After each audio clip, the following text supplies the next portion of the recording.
Mga kapatid, magandang hapon po sa inyo. Muli, ito po si Autorans magbibigay ng konting mga tips, lalong-lalo na po sa ating mga turbo. At kung mapapansin nyo po, ito, dalawang turbo yung nasa harap ko. Lahat po ito ay mga siran-sira na. Tignan nyo po yung galaw niya. Oh. Ayan. Lakas oh. Ito galing sa Pajero. Ito naman pong isang to, galing to sa Patrol. Ayan, tignan nyo po oh. Sira-sira, ano? Ngayon mga kapatid, ano po ba ang operasyon ng turbo? Ano po ba ang naitutulong nito sa ating mga sasakyan? So basically, ang turbo po, kailangan niyang magbigay ng boost na hangin papasok sa ating makina doon sa intake. At kapag ka pumasok ang maraming hangin at nagmix siya sa tamang mixture ng fuel, mapagasolina or mapadiesel, magbibigay po siya ng malakas na power. Kasi po, yung hangin na yon, thermodynamics, ikukompress yun ng mga piston natin sa sobrang dami ng hangin na yon. Kapag ka nagbuga na ng gasolina or diesel yung ating mga injectors, puputok yon at magbibigay ng napakalakas na kompresyon. At iyon nga po yung proseso na nagpapabalik-balik, no? Yung sequence ng mga piston natin, magko-compress, puputok, magko-compress, puputok, yon. Umiikot po yung ating sigunyal at paiikutin yung ating flywheel. At papunta sa transmission, paiikutin pati yung ating mga gulong doon sa differential. Ganun po basically ang trabaho ng turbo. Yung mga lumang sasakyan, mga naturally aspirated na makina, kapag bumukas na yung kanilang mga intake valve, yung baba ng piston na ganun, hihigop ng hangin yon. At kung ano lang talaga yung mahihigop niya, pag akyat naman ng piston, yun lang din yung i-compress niyang hangin. Hindi siya ganun kalakas yung power. Walang turbo na nagsiksik ng hangin yung boost na yon. Yung hangin kapag ka marami rin naman yung fuel na imimix mo doon at napakalakas talaga ng combustion noon. Napakalakas nung compression na mabubuo. Maaring magdadagdag ka ng malakas na pasok ng fuel kung halimbawa carburetor ang gamit ng kotse mo or injection pump naman ang gamit ng diesel engine mo. Pwede mong i-adjust yung lean and fuel mixture. Maaaring makapagpasok ka ng maraming diesel, pero hindi ka na makapagpapasok ng maraming hangin. Dahil nga naturally aspirated ka, kung ano lang yung kayang higupin ng mga piston mo, kapag ka nakabuka na ang mga barbula mo, yun lang ang makukuha mo. Kaya nga ang nangyari niyan, bago pa maging turbocharged, no? Bago pa sumikat talaga ng todo itong mga turbocharger na to, yung mga kotse natin na di gasolina, ay dinamihan yung bulbs, yung intake bulbs. Kaya meron kayong 12 bulbs, 16 bulbs, 24 bulbs, may 32 bulbs pa. Kasi nga, pagbukas ng mga bulbs na yon, hihigop ng hangin, mas marami yung mahihigop. Tapos pag sara nun, i-compress naman yon, so papasukan ng maraming gasolina, di ba, o kaya diesel, maganda yung combustion. So malakas, powerful din. Yun nga lang, malakas sa gasolina yon. Yun yung iniwasan. Yung efficiency natin sa gasolina at sa diesel, ginawa ng paraan yan. Kaya nga po, lumabas din itong technology at talagang ginamit na sa halos lahat ng sasakyan, lalong-lalo na sa mga diesel engines, itong mga turbo.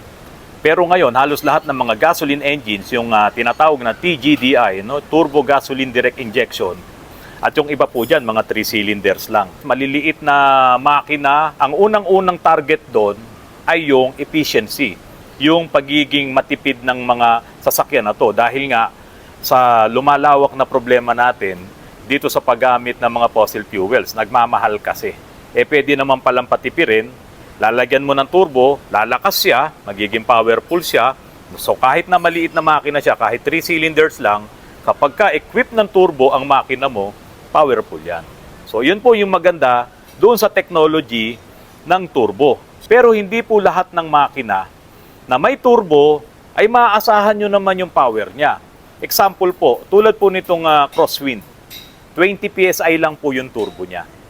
Kaya lang, dahil nga po sa medyo mausok itong makina na to, kapag ka-in-adjust mo ng konti yung injection pump niyan, medyo ni-reach mo, uusok talaga. Lalo na yung mga naturally aspirated na makina. Kasi nga, lumalakas yung bigay ng diesel, kakaunti naman yung hangin na nahihigop.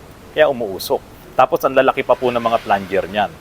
Ngayon, nung inilabas nila yung turbo version nila, yung mga 4JA1, niliitan naman nila yung mga plunger doon sa injection pump, nilagyan naman nila ng turbo, Pero sa totoo lang, ang trabaho ng turbo na yon para wag lang talagang umusok.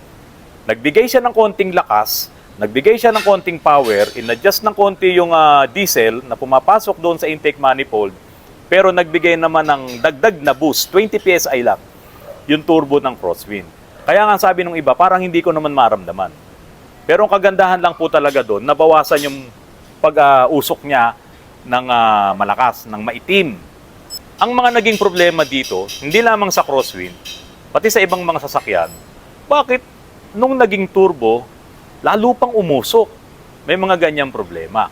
Bakit nung nagkaroon ng turbo, bigla daw nag-blow by?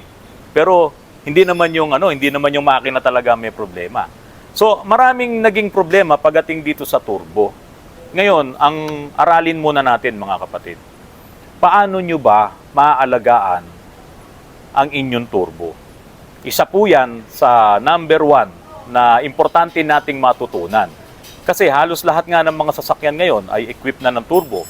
At kung hindi pa talaga makakapanaig itong mga electric vehicle, kasi malayo pa talaga, naku, bilangin nyo po, milyon-milyon ng mga internal combustion engine, ilang milyon lang naman tong mga electric vehicle na nagagawa pa nila at napakamamahal pa. Ngayon, habang nandito pa tayo sa internal combustion engine, paano natin naalagaan ang ating mga turbo? Okay, number 1. Ito mga kapatid, ito yung turbo. Ang bigat lang, ayan. Papasok ang hangin dito galing sa exhaust manifold. Papasok dyan, paiikutin yung turbine at lalabas din dito, papunta naman doon sa exhaust niya at paiikutin niya na dito sa kabila yung compressor. Yung maraming hangin na makukuha niya na sobrang lakas na hangin na yon. Depende kung ilang PSI yung range, yung rate nitong turbo na to, ganun kalakas yung maiipon niyang hangin. Ang turbo po natin, halimbawa, inaapakan mo, binobomba mo ang accelerator mo ng 3,000 to 5,000 RPM. Ang turbo po natin ay kayang mag-RPM din ng 25,000 to 35,000 RPM, revolution per minute. Ganun kalakas yung ikot niya.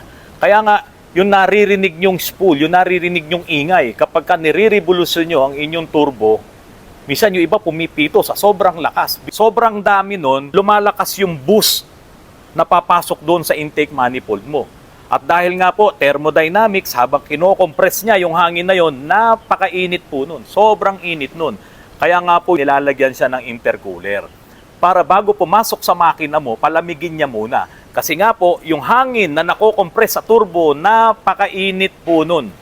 At yung init po na yon, ang pwedeng sumira sa turbo nyo kapag hindi po kayo gumagamit ng magandang langis at kapag hindi po kayo nag-change oil at hindi nyo ginagamit yung mga quality na langis na yan, maaari pong masira ang turbo nyo. Maaaring maparis po kayo dito. Ganyang katindi. So bakit po nangyayari yon? Halimbawa po mga kapatid, nakatira kayo sa isang lugar na bulubundukin. O siyempre kapag bulubundukin ang lugar nyo, mataas yan at malamig. O halimbawa na lang din po kung sa tuwing umaga, lalo na ngayon, magdi-Disyembre na, malamig na po dito sa Antipolo. Tuwing umaga, ini-start mo ang sasakyan mo. Tapos nire-revolusyon mo, hindi mo man lang wina-warm up ng konti. Pag kaya yan ay pinaandar mo kagad, yung langis mo malamig pa. Kahit na sabihin nyo po na yung anyong temperature gauge ay nandun na sa kalahati, yung temperature gauge, ang gine-gauge niya yung coolant, hindi yung langis. So maaaring yung coolant nyo, nasa kalahati na yung temperature nyo, pero yung langis nyo, malamig pa. At dahil sa malamig pa, gumamit pa kayo ng makapal na langis, tapos may turbo kayo. Sa umaga pag-start nyo, dahil sa makapal na yung langis nyo, hindi kaagad aakyat dito sa turbo. Kailangan nilulubricate yung turbo na yan. Kaya kung every umaga, ganon ang sistema nyo, makapal ang langis nyo, kontaminado ang langis nyo, nahaluan na yan ng diesel or gasolina dahil meron tayong tinatawag na oil dilution, papaandarin nyo ang makina nyo, abanti kaagad kayo, tapos dito kayo sa Antipolo, akyat baba, high RPM kayo. Kung pumapalo ng 3,000 RPM yan, ang turbo nyo naman papalo din ng 32,000 RPM or 25,000 RPM, masisira po talaga kaagad yan. Kasi nga sasabay na doon, yung langis nyo makapal, yung langis nyo marumi, kontaminado, tapos yung turbo nyo nagiinit ng todo, hindi makakapasok yung lubrication doon sa loob nitong turbo, doon sa shafting, masisira po turbo nyo. At kapag ka nasira po ang turbo nyo, syempre sa halip na umikot siya ng mabilis, humaharang pa siya doon sa hangin, napapasok doon sa makina mo. Magkakaproblema kayo. So number 1 po na dapat nating gawin mga kapatid, yung ating langis, yung ating pag-change oil. Kung kayo po ay naka-turbo, equip ng turbo, di gasolina man ang sasakyan nyo, or diesel man ang sasakyan nyo, ako na po magsasabi sa inyo, 6,000 kilometers, magpalit na po kayo ng langis. I-change oil nyo na. Kasi ang kaakibat na problema niyan, yung oil dilution, yung humahalo na fuel. Kasama pa doon, kung naka-EGR kayo, hahalo din yung particulate matters. Kasama pa doon, yung baka mamaya gumagamit kayo ng makapal na langis, syempre habang tumatanda yung langis nyo, kumakapal din yan. Dahil maraming humahalo na ko-contaminate yan. So ang importante po, kapag kayo ay turbocharge ang makina nyo, gumamit po kayo ng manipis na langis. Yan, yung 5W30. Yung sa umaga pa lang, pag start nyo, umaangat na siya. Pumapasok na, nanunuot na. Dito sa mga kasukasuan nitong turbo, pati dun sa makina nyo. Siya nga po pala mga kapatid, ang engine oil po, hindi ito lubricants lang ng makina natin. Ang engine oil po, yung nagpapalamig din ng ating makina. Kaya nga po yung mga automatic transmission, yung ATF, yung fluid, napaka-importante po na hindi siya ma-overheat, hindi mag-init ng husto yung mga ATF na yan. Kasi siya rin yung magpapalamig doon sa sistema ng transmission. Ngayon, sa engine oil, ganun din. At kapag po ang langis ay kumukulo, sisirain niya na yung mga additives na nandun. Halos pinahihina mo niya yung kanyang kapangyarihan, di ba? Yung kanyang lakas, yung kanyang galing. Kapag ka laging kumukulo ang langis mo, pinahihina mo na siya. Ngayon, kung hindi kayo gagamit ng magandang langis, delikado po talaga. Hindi lang ang turbo nyo, pati ang sasakyan nyo. So tuwing umaga po, halimbawa, hindi talaga maiiwasan. Na tuwing umaga, kailangan nyo ng umabante dahil kayo ay papasok sa opisina, malamig ang panahon, galing sa magdamag na ulan. Mga kapatid, dahan-dahan lang. Huwag nyong pigain ng RPM nyo. Pwede yun, hanggang sa uminit na kayo, siguro in 15 minutes, in 20 minutes, normal na yung operating temperature ng langis nyo. Sige, ibigay mo na. Gawin mo na, yung dapat mong gawin, yung normal driving habit mo. Ang mga sasakyan po natin, mapakotse, family car, SUV, talaga pong yan, may mga kaakibat na lakas na yan dahil nga ginawa ng ang turbo. Pero, hindi naman po yan malalakas na sasakyan na pangarera. Kung halimbawa nakaturbo kayo, maganda, mabilis, talagang responsive, huwag nyo namang pinipiga palagi. Huwag kayong darating dun sa red line yung inyong RPM. Kasi po, kapag palaging ganun ang manner nyo ng pagmamaneho, kahit city driving lang kayo, iinit po nang iinit to Malakas siyang mag-init. Ngayon, buti ng buti sana kung talagang namamanage nyo yung oil nyo, nakikita nyo na talagang maayos pa. Ngayon, kung makapal na yung oil nyo, kontaminado na yung oil nyo, at ganun pa kayong magmaneho, parang bang performance car, yung dala-dala nyo, talagang hindi po tatagal ang turbo nyo. Kaya kung minsan po ang nangyayari, paghugot ng dipstick, pagtanggal ng oil cap doon sa ibabaw ng makina, tatanggalin, buusok. Yung turbo nyo pala, may leak na rin. May langis na rin, or yung nanggagaling na hangin doon sa exhaust manifold nyo, inililik na ng turbo nyo, ipinapasok na doon sa intake manifold nyo. Siyempre, nakakabit yung turbo nyo, papasok doon sa intake manifold nyo, umaandar, tinitignan nyo yung inyong dipstick, bakit may lumalabas na usok, bakit doon sa ventila may lumalabas na usok, hindi naman ma-blow by pa, yung makina nyo, yung pala, yung turbo nyo, defective na rin. Halimbawa, ito pa po, nung araw kasi, sumikat itong turbo timer. Kasi po, ang unang-una talagang trabaho ng turbo timer, kapag galing kayo sa matinding biyahe, o kaya galing kayo sa bundok, talagang akyat, baba, or may hinihila kayo, talagang matindi yung trabaho ng sasakyan nyo, bago mo patayin ng engine mo, dahil mainit na mainit pa yan, pati yung langis mo mainit pa, nilagyan nila ng turbo timer. Dahil aalis na siya, nagmamadali na, papasok na sa bahay niya, isasara niya na yung sasakyan, umaandar pa yung makina, may turbo timer. Siguro, minsan sineset nila yon 3 minutes, 2 minutes, umaandar pa yung makina, after 3 minutes, mamamatay na. Kasi nga po ang trabaho nun, habang naka-idle ang sasakyan mo, lumamig yung langis. At yung langis na yon ang magpapalamig din dun sa turbo mo dahil na-overheat mo siya eh. Nasobrahan siya ng trabaho. So lalamig, babalik sa normal temperature yung langis mo, iikot dun sa turbo, palalamigin niya muna ngayon yung turbo. Tulad ng sinabi ko kanina, yung inilalabas na hangin na to, yung boost, dumadaan pa yan sa intercooler. Para pagpasok doon sa intake manifold, hindi magkaroon ng misfire. Ngayon, dahil sa sobrang init niya, pinatay mo kaagad ang makina mo, kawawa turbo mo. Tandaan nyo, aluminum lang yung impeller niyan. Kaya ang ginagawa po nung iba, at may papayo ko, halimbawa, talagang alam nyo naman yung naging trabaho ng turbo nyo, ikaw mismo ang nag-drive, pagod na pagod yung makina nyo, bago nyo yung patayin, idle muna kayo, tambay muna kayo, mga 2 minutes. Ganun lang, idle nyo lang, wag nyo nang pigain yung accelerator nyo. Kasi kailangan lumamig siya. 2 to 3 minutes, ayusin nyo lang mga gamit nyo, ayusin nyo yung mga kausap nyo sa cellphone, okay, patayin nyo na maya-maya. Malaking tulong po yun sa inyong turbo. Ang turbo, totoong kumakain ng langis yan. Kaya nga yung mga sasakyan na turbocharged, lalong-lalo na yung mga diesel, sa loob ng 5,000 kilometers na tinakbo niyan, halos yung normal na pagkain niya ng langis, mga half liter, mga ganyan po ang nauubos niya.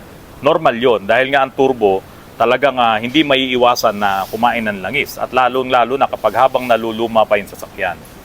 Ngayon, kung ang kain niya ng langis, tumakbo kayo ng 5,000 kilometers, kumain siya ng 2 litrong langis, aba, mag-isip na kayo, check nyo talaga yung turbo nyo. Baka sa kanya nanggagaling yung problema, tulad nito, basang-basa ng langis to, kasi talagang nasira na yung impeller, lumaki na yung kanyang clearance. Ito pa mga kapatid, yung turbo natin, humihigop ng hangin yan, siyempre. Yun nga yung trabaho niya, ihigop ng hangin at magbubus siya ng malakas. Matindi ang multiplication nun, matindi yung amplification ng hangin, sabi nga. Pero, mga kapatid, paano kung barado naman yung air filter ng inyong air cleaner? Diba? May filter kasi yung air cleaner natin eh. Paano kung barado? Siyempre, mahihirapan din siyang humigop. Kaya ang nangyayari, tulad ng ibang mga sasakyan, tulad yung mga Nissan Navara na D40, dahil sa hindi magandang klase yung hose na nilagay doon sa air cleaner, kapag ka po humihigop na yung turbo, makikita mo yung hose ng air cleaner na pipiping gano'n, no? Kasi nga po, barado yung air cleaner, so ang tendency yung hose, nagsishrink kang gano'n dahil humihigop yung turbo. Kaya pag nakita namin gano'n, ang sinasabi lang namin sa mga customer namin, sir, palitan mo lang air cleaner mo, barado na. So, dapat po regular yung ating air cleaner, pinapalitan natin ng filter, ng element. Kasi hindi makakatulong sa turbo yon. Ngayon, ito pa po isa. Yung iba naman, nagpapalit ng racing air cleaner. Yung metal, yung iba stainless, yung iba aluminum. Depende kung anong klaseng material yung ginamit nila doon sa kanilang air cleaner. Ang problema naman mga kapatid, kapag nakahigop naman ang turbo at may mga lumampas doon na halimbawa alikabok, lalong-lalo na yung buhangin. Yung buhangin, napakadelikado po sa turbo nun. Sisirain po talaga ang inyong turbo. Kaya kung kayo yung mga nakaganon, mga racing filter, yung mga nabibili na yan, siguraduhin nyo, walang dadaan doon na buhangin, walang dadaan doon na maalat na hangin, na lalo na kung nasa tabing dagat kayo. Kasi lahat yon detrimental doon sa turbo nyo. Ang turbo natin, doon sa kabilang side, meron niyang, ito nga, yung cast iron. So sa loob niyan, meron din pwedeng sirain kapag ka salty yung hangin na papasok. Ngayon, yung buhangin po talaga, napakalakas manira niyan. Dahil unang-una, ang buhangin galing sa dagat, salty na yon. So pag nakapasok yan doon sa air cleaner mo, sisirain ng turbo mo. Napakadelikado po nun. So isa po yan sa mga dapat yung tandaan. Kanina lang mga kapatid, kanina umaga, may customer kami, 4JJ1 yung kanyang makina. Nasira yung turbo niya. So ang gusto niya, palitan ng mas malaking turbo. Wala namang problema doon. Pero magkakaproblema din yung sasakyan niya. Kapag ka ang makina mo, ang engine mo, ay computerized na, CRDI, EFI, ECI, ganyan. Kapag po may nabago kang sistema dyan, mag-a-adjust ang computer mo. So ang mga nangyayari doon sa mga nagsiset up ng turbo, papalitan nila ng mas malaki. Tapos ang sasabihin naman nila, maglalagay ako ng blow-off valve para kung sakaling overboost, lalabas yung hangin doon. Ayun. Yun po kasi talaga ang trabaho ng blow-off valve. So since nagpalit siya ng malaking turbo, alam din niya na pwedeng masira yung kanyang makina dahil halimbawa talagang sobrang laki nung nilagay niya. Pero sabi niya, no problem, lalagyan natin ng blow-off valve yan. Yung hangin na hinigop ng turbo, halimbawa, ito yung map sensor, MAF. Pag humigop ang hangin, dumaan dito, ipo-forward yan doon sa computer. At yung computer naman, magbibigay siya ng tamang fuel doon sa dami ng hangin na nahigop. Magbubuga siya ng tamang fuel. Dahil hindi nga tinanggap nung system mo, yung sobrang dami ng hangin na nahigop at iyon ay binlow off mo, lalabas yon, masisira ulo ng computer mo.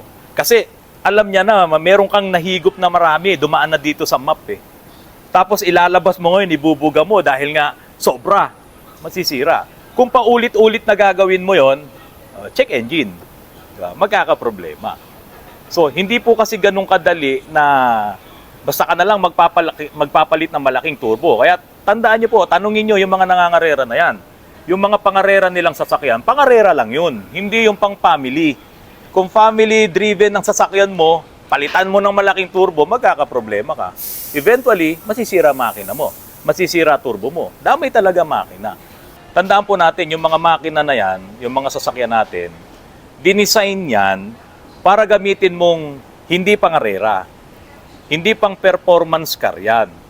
Ngayon, kung ang gagawin mo, i-upgrade mo turbo niyan at maninibago yung makina mo doon sa dinesign ng mga engineer na yan, marami kang sinisirang design yan kapag ka in-upgrade mo yan ng turbo. So, nasa sayo yan kung maiingatan mo pa talaga siya dahil nga maaaring sumosobra yung boost. At sa sobrang init niyan, pati yung langis mo, paiinitin niya. At kapag uminit ang langis mo na dumadaan dito sa turbo, ibabalik niya yan sa makina mo, sa system mo. So isa pong magiging cost pa rin yun ng maraming problema. Kaya kung ang kotse mo, pang-family, pang-personal, or yung mga ginagamit mo mga SUVs ngayon na nandito sa mga lansangan natin, in-upgrade mo ng turbo, expect mo yung mangyayari pagdating ng panahon. Huwag mong i-expect na tatagal ang makina mo. Meron pa mga kapatid, ito yung isa sa pinaka-importante. Kasi meron na rin akong vlogs nito tungkol dito sa paggamit ng magagandang timpla ng gasolina. Lagi nyo pong titignan yung recommended fuel. No, kung gasolina yan, ano ba recommended yan? So, yun lang ang gagamitin nyo. Dahil ang turbo nyo, talagang halos magbibigay yan ng napakatinding power kasi nga doon sa compression. Doon sa hangin na ipapasok niya, tapos bubugahan ng gasolina. Kaya nga po yung mga problema, yung LSPI, yung low speed pre-ignition, yung injector, nakapaganyan yung injector, ito yung piston. Samantalang noon kasi ang injector nandito. Kaya po pag bumuga yung injector, gumaganon lang yung gasolina. Ngayon dahil ang injector ay nandito, itong mga bagong GDI engine, yung mga turbo gasoline direct injection, nandito injector, bubuga, pupunta ngayon doon sa cylinder wall yung gasolina, para niyang binubugahan yung lubricants doon. So pag angat ngayon ng piston, lalapat yung seal, yung piston ring, akyat baba, akyat baba, akyat baba, boom, sira yung makina. Yan ang naging problema ng mga ibang makina, hindi ko na po sasabihin ng brands, yung low speed pre-ignition. Pero ito, na-correct nila, yung mga existing na ngayon nito, meron na silang special oil. So langis pa rin po talaga ang buhay.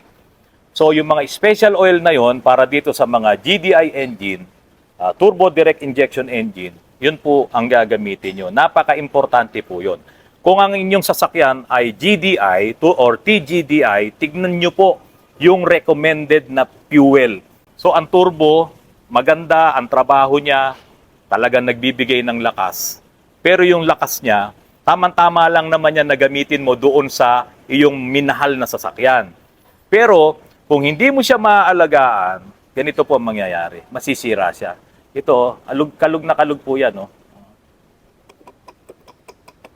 Halos lahat ng langis na talagang maganda yung quality, okay po yan.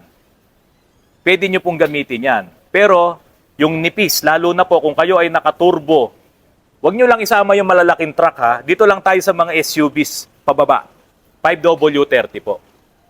Manipis yan, unang start mo sa umaga, akyat ang langis, maglulubricate siya, gagawin niya yung trabaho niya, papasukin niya lahat yung mga oil galleries na maliliit kasi nga manipis siya.